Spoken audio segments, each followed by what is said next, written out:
Hello, everyone. Let's talk about Signalgate some more.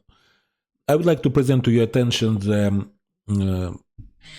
article by Michael D. Sellers, the Trump administration's post-truth response to the Signalgate is instructive. Here it is.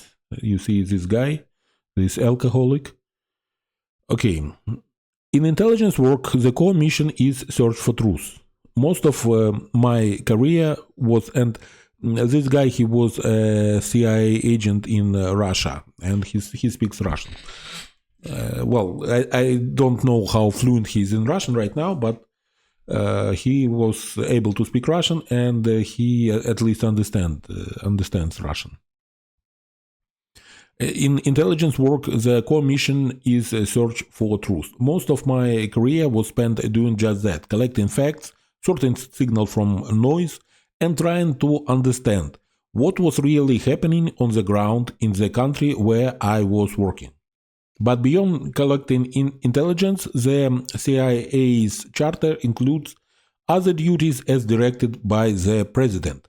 And those duties have at times involved psychological and influence operation, particularly in counterinsurgency work.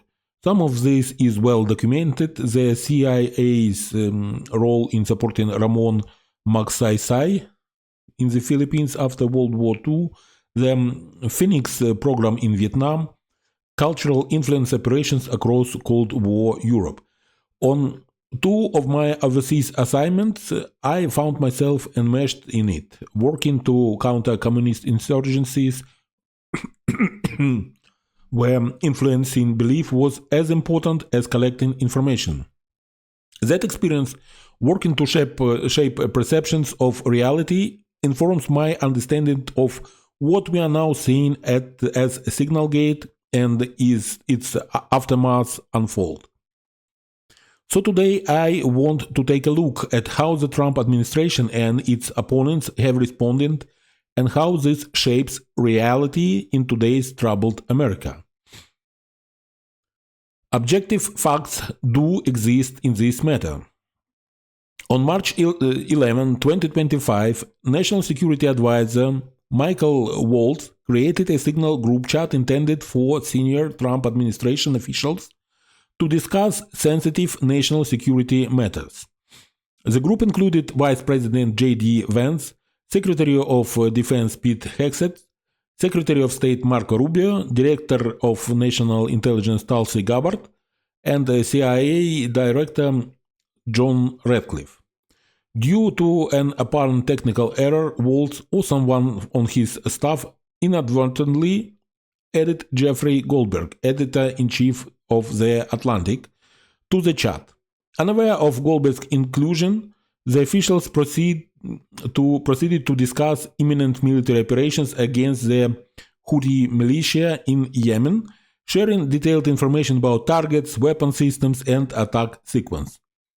On March 15, Pete Hegseth shared detailed strike plans, including target sequences and timing.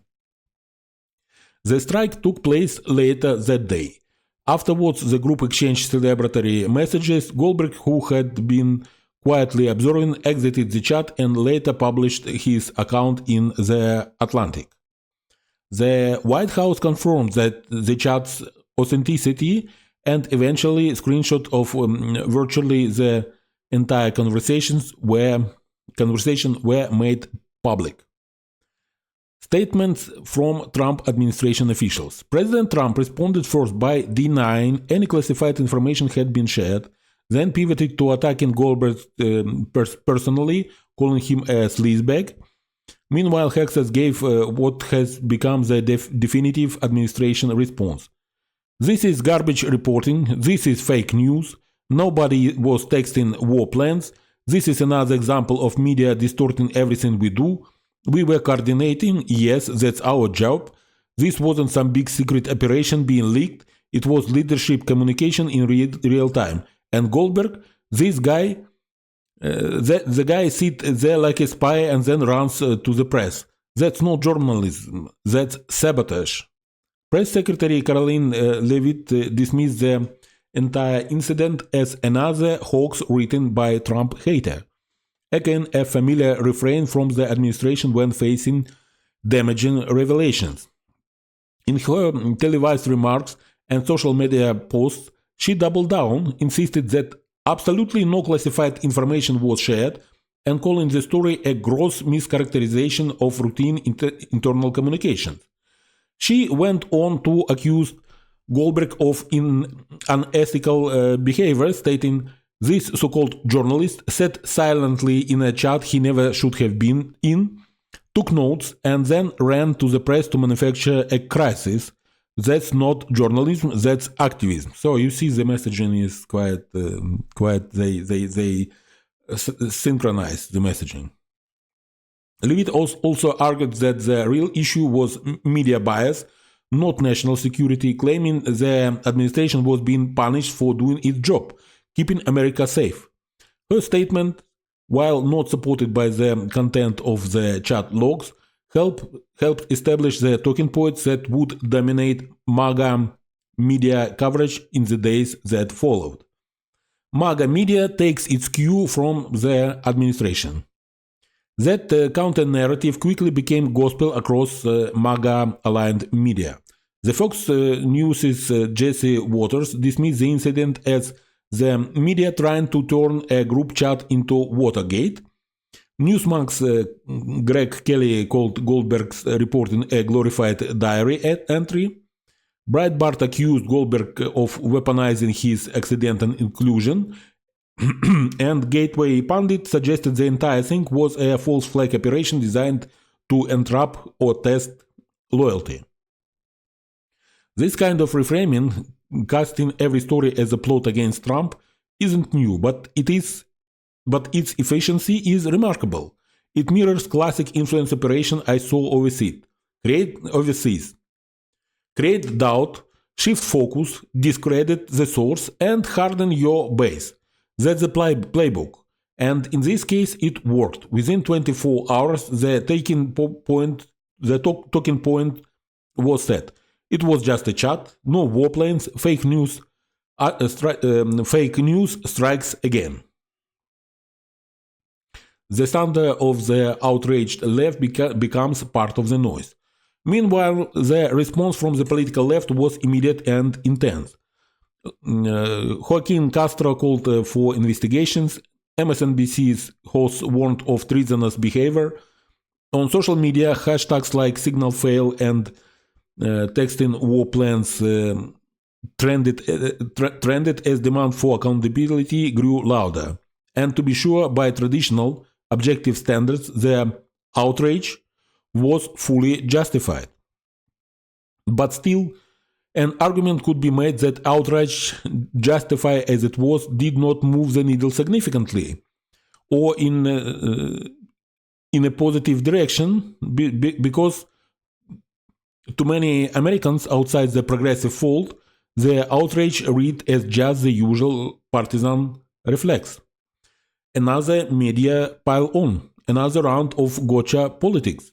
The very forcefulness of the outrage made it easier for MAGA voices to frame it all as performative, not principled, just more noise in an already saturated environment. And the beat goes on and on. There is a bit irony here.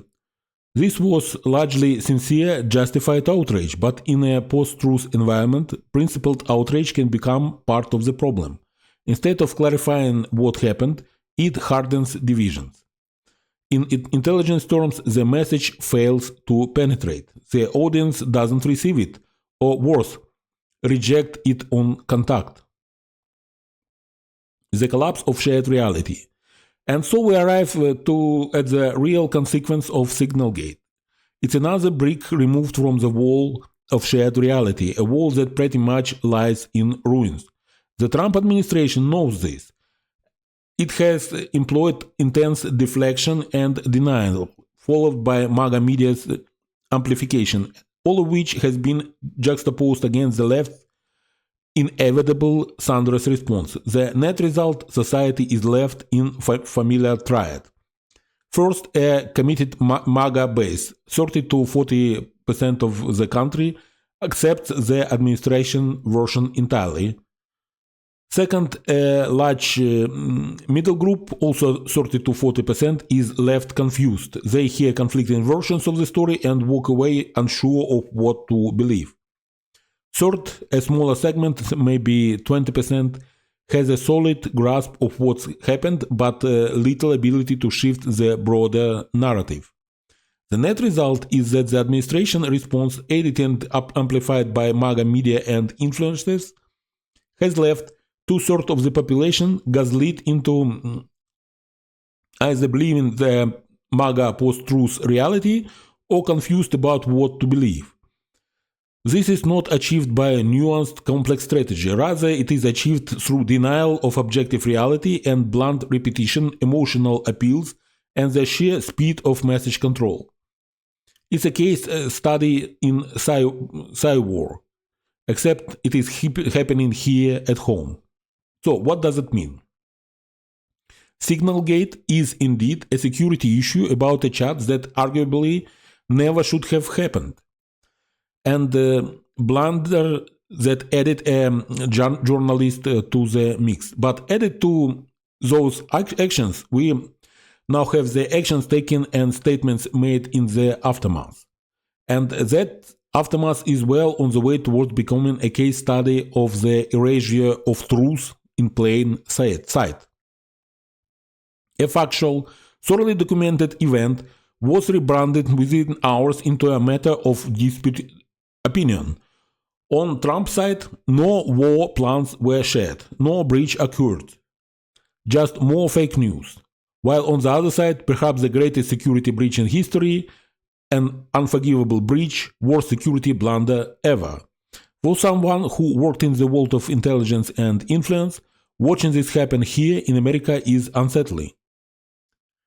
And it raises a difficult question. What do we do when the truth not only fails to spread, but fails to even gain a foothold and simply get lost in the noise?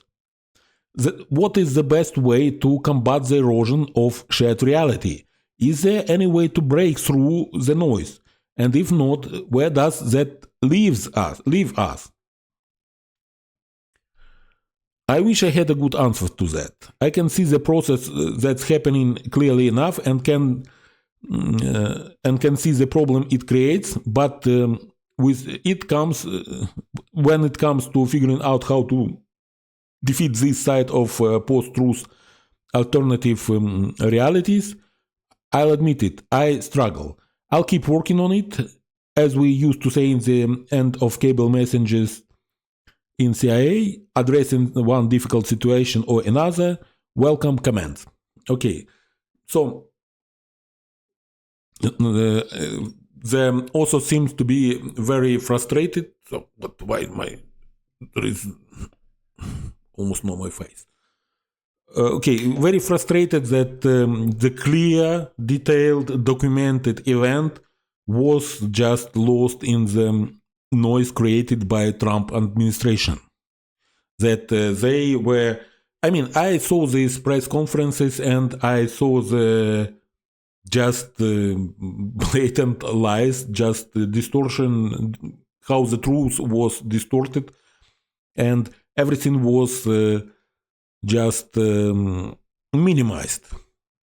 No big deal, nothing to see here. This is a sleazebag, this is a bad person. Move on, people. We are doing great things, and these assholes are trying to